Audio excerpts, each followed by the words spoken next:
Bonjour à tous et bienvenue sur Alpha Perf. Vous êtes avec Florent et on va faire un petit peu le tour de ce qui s'est passé cette semaine sur Bitcoin. Donc là, on est sur la charte BTC contre pair Binance. Alors cette semaine, on avait une news très importante. C'était le FOMC, donc c'était mercredi. Bon, ça c'est aujourd'hui. Ouais, mercredi, donc on avait le FOMC. Pardon. Hop. Voilà, où on a vu donc, bon, tout le monde est au courant, hein, les taux n'ont pas bougé et Powell a fait un discours qui était assez, qui a été, on va dire, assez apprécié au début de son discours par rapport au fait que, bon, ben, ils continueront à faire en sorte de baisser les taux si possible mais que l'économie se portait bien, plutôt bien et que, bon, je ne sais plus après trop ce qu'il a dit, en fait je m'en fous un petit peu. Moi ce que je voulais savoir c'est quelle était la réaction de marché. Le marché, qu'est-ce qu'il a fait avant la sortie des taux? Donc là, chez moi les taux sont sortis à 22h, mercredi, voilà ici, d'accord. Déjà avant, la veille, on a passé la journée à monter avec moi ce que je détecte dans ce genre de montée, c'est que ce sont des achats systématiques créés par des algos, hein. Donc là, le prix cherchait à aller prendre les plus hauts pour arriver pile. Vous voyez, sortie des taux, on était à 20h, 19h, 22h. Alors c'est l'horaire de chez moi, donc 22h c'est bien l'horaire de la sortie des taux, c'était 22h, hein. Chez vous c'est 19, chez moi c'est 22. Donc on est pile arrivé dans ces moments-là où le marché devient un peu fébrile en disant ah, on est en train de prendre les stops avant les taux, donc on risque choper les stops et partir à la baisse, ou ben, on profite de la volatilité qu'on aura pendant les taux pour continuer à pumper. C'est ce qu'on a fait, on a continué à pumper, mais on n'est pas allé bien haut. Alors moi j'avais une target d'aller chercher les 87 000 pour après ouvrir un short. Je ne l'ai pas fait parce que mon short, ben, parce qu'il était trop tard, hein, tout simplement. Et j'avais pas mis d'ordre limite parce que des ordres limites sur des news comme ça, enfin des news très volatiles, je trouve que c'est un peu dangereux. Donc voilà, donc j'avais détecté de l'imbalance ici avec beaucoup d'intérêt par rapport aux prises de stop ici. Qu'est-ce qu'on a fait, hein? On a pris une balance, on a pris les stops, puis réjection et puis terminé, quoi. Ok, donc ça, on le vire. Et là, qu'est-ce qu'on fait donc depuis la sortie des taux? Donc on a pris on a fait cette poussée et on s'est mis à corriger. On entend déjà parler peut-être nouveau début d'un bull run, nanana. Bon, pour moi là on est en train d'absorber donc la FUD qui avait, enfin la FOMO on va dire plutôt, qui avait autour de la sortie des chiffres et du discours de Powell. On a fait un petit BART, tac tac, ici on peut plus le voir, voilà. Ici on va considérer qu'on a fait un BART comme ça, donc on a corrigé à 100% le pump de la news, d'accord. On reste sur cette montée qui est cohérente, qui pourrait continuer à partir de là, d'accord. Donc qu'est-ce que je vois moi de mon côté? Ben, je vois que donc on a corrigé tout ça, qu'on est en train de repartir tranquillement à la hausse, mais ce genre de mouvement me rappelle ce genre de choses. Et on pourrait aller reprendre cette trend, ce canal que j'ai créé, pour après rebondir, ce qui serait bullish, hein, puisque là on est en train de créer un joli canal haussier, d'accord, qui serait assez bullish pour au moins aller rechercher la zone des 95-96 000 $. Ok, on pourrait repartir comme ça tranquillement. Alors ça c'est le trade que j'ai fait hier. J'ai fait un petit trade hier que j'ai annoncé sur le Discord, que j'ai call. Alors je l'avais call plus haut. Donc ça c'est le setup. Hop, désolé. Ça c'est le setup que j'avais call sur mon Discord. Alors ce setup ne s'est pas déroulé en prenant la zone de réjection. Donc il s'est déroulé en fait ici, d'accord. Voilà, on a rebondi sur l'OB 15 minutes. On est venu chercher les liquidités ici et on est reparti après à la baisse. Donc c'est pour ça que je ne l'ai pas call après sur le Discord parce que j'avais mis le setup ici. Enfin, j'étais en attente d'un setup qui devait se créer ici. J'avais un joli trade à faire avec un joli ratio. Et moi, je suis rentré en 5 minutes. Du coup, je suis rentré en 5 minutes. Et une fois qu'on a pris ces liquidités-là, alors je vais enlever les flèches, que ce soit plus lisible pour vous. Une fois qu'on a pris ces liquidités ici, là, voilà, j'ai attendu une grosse mèche de correction, une grosse bougie qui a fait ça, et je suis rentré là, dans ces eaux-là, d'accord. Et j'ai coupé directement avant la fin de cette mèche, ce qui correspondait à ça, je savais, enfin je savais. J'avais parié mon plan disait que cet OB on devait le traverser. Pourquoi? Tout simplement parce que bon, c'était un OB 15 minutes qui n'était pas forcé. Il avait déjà réagi en fait pour moi ici. Même si on ne l'a pas pris, il avait déjà réagi pour faire rebondir le prix. Et donc il fallait qu'on le traverse. Et j'attendais à ce qu'on vienne chercher la zone des 61,8 donc de ce mouvement, ce qu'on a exactement fait quoi. Vous voyez? Zone 61,8 et moi je suis sorti du trade un peu plus haut par là je crois, voilà. Donc j'ai fait un R, alors bon là j'avais dû mettre mon stop un peu plus loin parce que j'ai un R de 2 je crois, il me semble que j'ai un R de 2 un petit peu plus, je devais avoir mon stop par ici, voilà. Ok, donc joli trade hein, pour la journée, c'est cool, d'accord, donc ça c'est fait. Bon, si vous voulez ce genre de trade, venez sur le Discord, je les colle. Du moins, je colle les plus safe, d'accord. Et après, je peux vous aider à interpréter les calls pour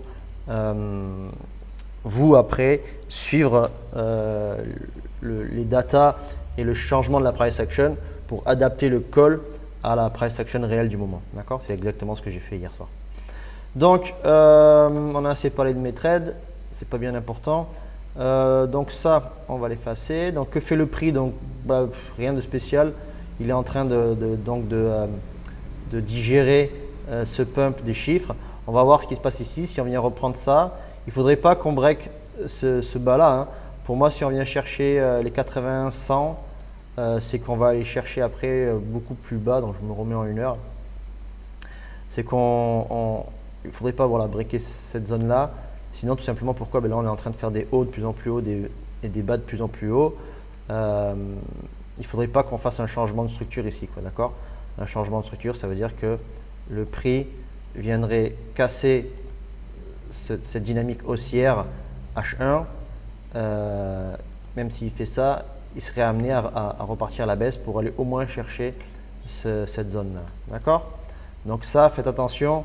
Si jamais on fait ce changement de structure aujourd'hui ou dans le week-end, ce n'est pas très bon signe. Mais il y aura quand même des trades à prendre, il y a des opportunités à prendre si jamais on le fait pour reprendre cette possible correction technique et après anticiper un nouveau short. D'accord? Donc ce matin, je n'ai pas trop de plans pour l'instant.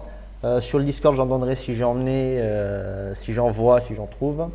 Et vous serez évidemment rapidement mis au courant. Pas grand chose de plus à dire pour le Bitcoin. On va regarder un petit peu les datas. Donc les liquidations sont, je vois avec vous, hein. Je suis assez, c'est tôt en plus chez moi, il est 8 heures là. Donc les liquidations, qu'est-ce qu'on a en 24 heures? Bon, on a un peu de liquidation en haut. Ça, ce genre de choses là, pour moi ça ressemble à 47, 46. 40,05, 40,05, vous voyez ça c'est du spoofing, c'est des liquidations qui sont posées par les exchanges à mon avis pour borner le prix, exchange ou autre, enfin c'est pour borner le prix pour moi, hein, d'accord. Qu'est-ce qu'on a? On va voir en 48 heures. Donc on a pas mal de choses à aller chercher en bas. Ouais, en bas, on a un cluster jusqu'à la zone des 82 000.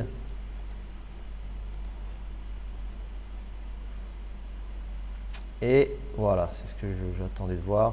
Et donc jusqu'au 80 800. Ok. Donc là, si jamais on veut continuer à baisser, on a vraiment de quoi alimenter le prix jusqu'à la zone des 80 800. voire 79 si on vient faire une mèche. D'accord? Ça nous amène où? 81, 80 000, 79. D'accord? Donc c'est tout à fait possible qu'on vienne faire ce changement de structure dont je vous ai parlé tout à l'heure pour après repartir et continuer la baisse. D'accord? À plus long terme, H1, H4, il faut absolument qu'on garde maintenant ce bas-là. D'accord? Si on ne garde pas ce bas-là, on aura une continuation baissière, mais qui pourrait aller pour moi beaucoup plus bas, aller chercher la zone des 62 000 $. D'accord? Et ça, moi, dans mon monde, j'appelle ça du long terme. Ok? Donc, les liquidations nous montrent bien qu'on a de quoi alimenter une baisse si jamais on vient à vouloir baisser le prix pour aller chercher ces zones. Que font les traders sur Binance? Donc là, on a l'open interest ici, le prix, l'open interest et les funding. En H1, on voit toujours que c'est assez bâtard, on va dire. C'est assez mitigé. Il n'y a pas de grosses poussées, il n'y a pas de choses très intéressantes. Ici, évidemment, on a eu une grosse prise de position. Alors, c'était autant de longues que de short, voilà. Mais c'était pendant donc l'attente des chiffres et la sortie des chiffres. Ces positions donc, sont en train de se clôturer ici ou se faire liquider, d'accord. Intéressant, c'est qu'on commence à avoir une petite reprise peut-être qui se ferait sur le CVD spot, ce qui veut dire que le prix serait plus alimenté peut-être à avoir envie de repartir sur le spot, mais c'est rien d'excitant, hein, d'accord. Je ne vais pas aller plus loin dans cette analyse-là, puisqu'on est vraiment retour des chiffres, fin de la semaine. Bon, je regarderai ça plutôt sur du 5 et 15 minutes au moment où je vais chercher des setups. D'accord? En suivant les datas, qu'est-ce qu'on a? Est-ce qu'on a des ordres de prix? Alors vous allez dans Data, Liquidity Order Book BTC USD. Là, j'aime bien me mettre en 1 heure. Et on va voir si on a des ordres pour retenir le prix. Voilà. On a quand même quelques ordres à voilà, 367 Bitcoin, 400 Bitcoin, 404, 460, 368, 428. Bon, on a quand même des ordres assez conséquents ici qui vont faire que le prix, c'est des ordres de vente, hein, donc qui vont faire que le prix aura du mal à passer et se ferait, au pire s'il passe là, bon là il y aura peut-être moins d'acheteurs, là il y aura moins d'acheteurs. Alors si un gros volume d'acheteurs et un gros momentum d'acheteurs rentrent, ces ordres-là vont éclater rapidement, vont être de suite rachetés. Mais s'il n'y a pas plus de volume, pas plus d'intérêt et de force chez les acheteurs, ces ordres vont quand même être assez durs à passer. Donc qu'est-ce que ça veut dire pour moi? Ça veut dire que le prix est quand même bloqué à la hausse, donc a une plus grosse probabilité pour moi de partir à la baisse. D'accord? Que font les whales? Donc grosses whales, micro whales et retails.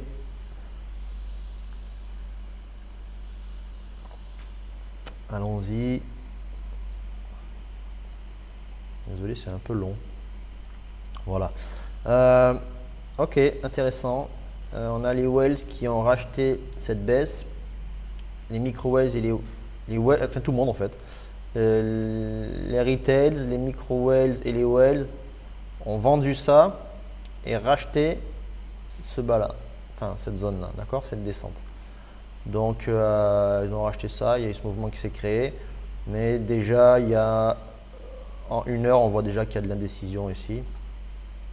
Je vais mettre en 15 minutes, sauf qu'en 15 minutes il bug pas mal ce site, ouais, il bug complètement même.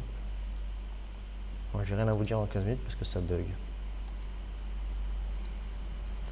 Les micro whales eux ne bug pas visiblement. Donc intéressant à regarder, c'est eux que je regarde le plus. Et si on regarde, hein, c'est eux qui font le prix une fois de plus. Hein. Le prix descend, eux ils vendent, le prix remonte, leur charte est la même que celle du prix. Donc c'est bien eux qui font les mouvements. Ok? C'est la seule info que je sors de ces datas là aujourd'hui. Voilà. Donc pour Bitcoin, mais rien de bien spécial. J'ai pas de plan spécifique aujourd'hui. Il est encore tôt, donc on va voir aussi comment se déroule la journée. Je voulais jeter un coup d'œil avec vous, c'est ce qu'a fait le Nas. Voilà, le Nas, bon, il se cherche aussi. Hein. Il a répondu aux chiffres, il y a eu de la volate. il ne veut pas baisser, il ne veut pas beaucoup monter non plus. Là, il est en train de faire une compression. On pourrait avoir de la volate peut-être semaine prochaine, peut-être aujourd'hui ou semaine prochaine pour prendre une direction sur le NAS. Moi, j'ai toujours ce plan-là, d'accord. À savoir que c'est un plan qui est dessiné tout à fait au hasard. Je n'ai pas regardé les pourcentages de retracement. Et je vous avoue que je connais pas enfin je connais pas. Le NAS va retracer au 38.2. Voilà, ça. Il va aller moins chercher le 61.8 comme le ferait Bitcoin. Il irait plutôt sur le 38.2. Donc pour moi, je verrais plutôt, voilà, j'attends ce scénario-là sur le NAS. Peut-être que je me trompe, hein. Ça serait bien ici. Ici, ce qui serait top, c'est qu'on plante un joli W et qu'on reparte, hein. Là, ça serait vraiment top. Mais pour l'instant, on en est loin. D'accord? Il faut qu'on voit le déroulement du NAS et de ce qu'il veut faire, de ce que veulent faire les instituts. Là, je pense qu'on a quelques mois, on est en mars, avril, mai. Il faut savoir qu'en mai, il y a l'adage qui dit Sell May and go away, ça veut dire vendez et barrez-vous. Les gens préparent les vacances tout simplement, ils prennent du bénéfice, ils préparent les vacances, ils préparent la pause, on va dire, de l'été. Et effectivement, ils ferment, ils prennent leur bénéfice de la moitié de l'année, quoi. D'accord. Donc, ça serait possible qu'on ait une reprise des marchés, puisqu'en plus, le prochain FOMC est dans 2 mois, je crois, qu'on ait une reprise des marchés assez tranquille jusqu'à ce moment-là. Et après, ça redémarrera. Donc, pour moi, dans ma spéculation, je vois que, enfin, ma spéculation, dans mes prédictions personnelles, je vois une reprise tranquille du Bitcoin et des indices jusqu'à, on va dire, en mai, et puis après on verra, d'accord, que ce soit pour nous comme pour les instituts. Je sais qu'il y a des entrées sur les ETF aussi, donc c'est plutôt intéressant. Je voulais regarder aussi vite fait le dollar, et puis après je vous laisserai là. Alors, le dollar, lui, est en train de travailler son support, hein, le support qu'on avait vu ensemble, la zone des 103 000 $. Vous voyez, il travaille bien, hein. Là, il est sur un… On a cette zone-là qui est… alors, je vais mettre une ballonne si vous voulez, zone de range. Voilà. On a cette zone-là qui est intéressante. On voit que le dollar l'a travaillé. Ici breaké, reprise. Enfin, voilà. Ici, on est en train de créer une zone de travail aussi. Donc, il va falloir vraiment qu'on voit la direction que veut prendre le NAS, enfin les indices, le NAS et le S&P, et on va voir aussi la direction que veut prendre le dollar. Ok.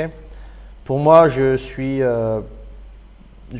plutôt d'avis d'avoir des indices haussiers et avec un dollar baissier qui va venir chercher ses 100 000.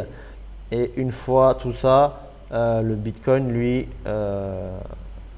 reprendra, la crypto en général, reprendra une belle hausse. Mais le temps que le NAS reprenne un petit peu de hausse et que le dollar et que les indices repartent un petit peu vers le haut, le Bitcoin a le temps d'aller chercher, d'aller se repositionner dans ce haut de range, enfin c'est pas vraiment un range. On va venir rechercher ce bas de range en fait, d'accord. Là on avait ce range là, d'accord.